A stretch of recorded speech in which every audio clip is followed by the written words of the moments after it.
Welcome to the Two Wars channel. In this video, I will tell you about one of the very last offensive operations on the Eastern Front, personally led by Himmler.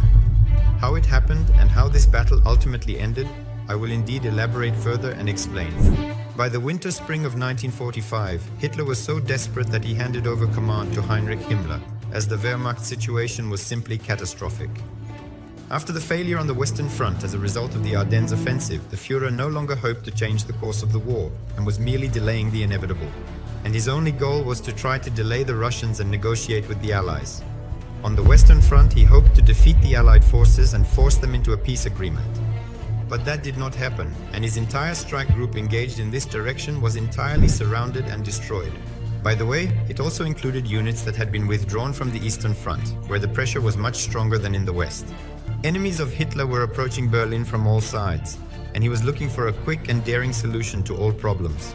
It was during such searches that the plan for the operation, which was named Solstice, was born. The operation can be considered a gamble, even without considering the balance of forces on the fronts from a military perspective.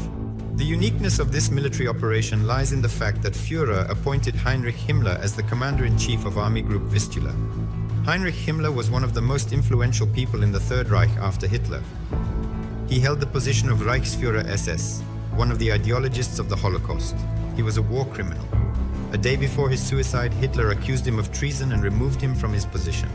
Himmler himself also ended his life by suicide, taking poison on May 23, 1945. Such an appointment caused a storm of indignation among many German generals, including the father of Blitzkrieg, Guderian. Here is an interesting dialogue that took place between a German general and Hitler on the eve of this operation. General Wenck should be attached to the Reichsführer SS's headquarters. Otherwise, there is definitely no guarantee of success in the offensive. The Reichsführer has enough strength to handle it himself. The Reichsführer SS has no combat experience and lacks a competent staff to conduct an offensive independently. The presence of General Wenck is absolutely necessary. I forbid you from telling me that the Reichsführer is incapable of performing his duties.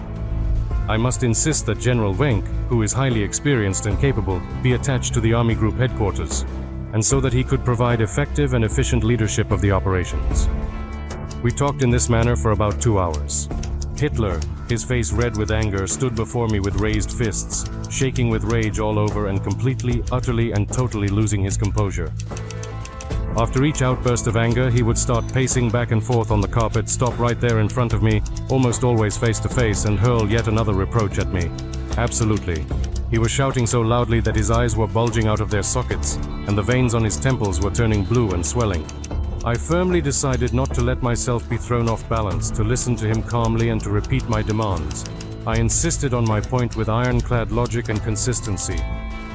In short, the hastily assembled Army Group Vistula needed to strike the flank of the First Belarusian Front near the city of Kustrin on the Oder River, which was commanded by Georgy Zhukov.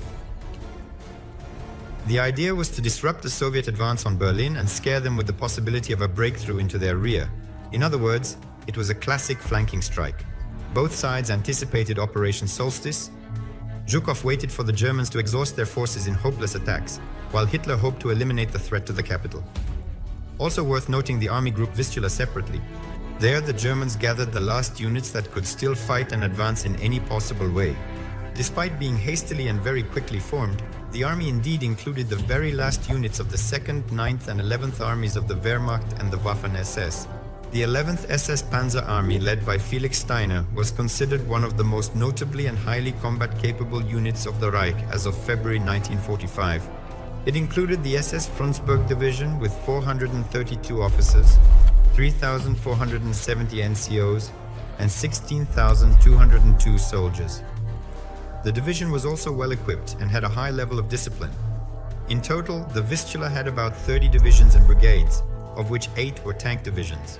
The support for the ground troops was provided by the German fleet based in Gdynia, Danzig, and Kolberg, and 300 different types of various aircraft, along with additional support.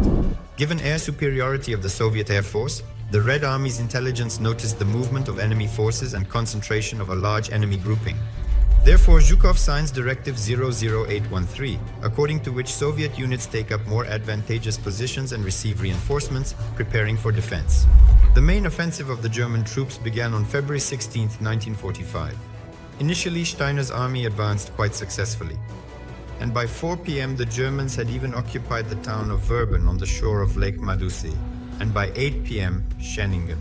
The German army faced units of the 61st Army of the Red Army, and despite not hesitating, the Germans could not break through the defense of the 12th Tank Corps of the Red Army, although it had already been significantly thinned out as a result of previous battles. The German Air Force also did not stay on the sidelines and hunted Soviet troops in small groups, which caused major problems during redeployment. Meanwhile, the 61st Army was storming the German city of Arnswalde, which the German army was trying to relieve. In this direction, the Red Army suffered severe and significant failures because it lacked sufficient infantry and heavy artillery, while the Germans were destroying IS tanks right on the city streets.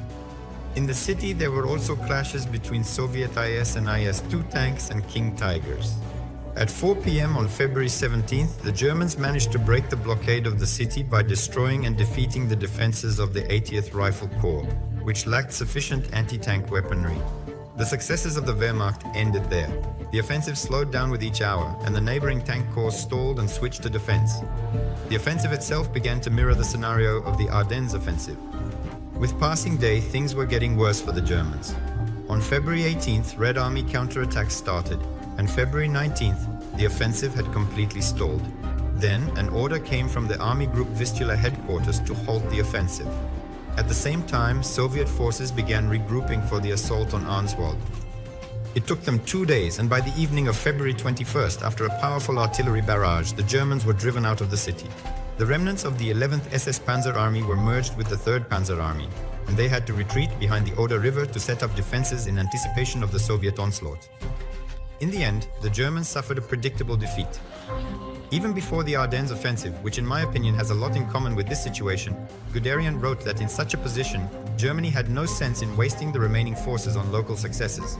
This seems especially pointless against the backdrop of Hitler's master plan, when he anticipated a conflict between the Allies and the USSR.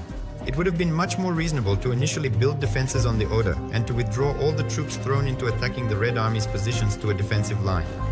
Perhaps the reason is that the Wehrmacht leadership still indeed believed they were still fighting the formidable Red Army of 1941.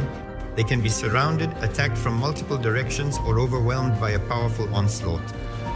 But in fact, the Red Army at the very beginning of the war and the Red Army of 1944 to 1945 were indeed completely different armies.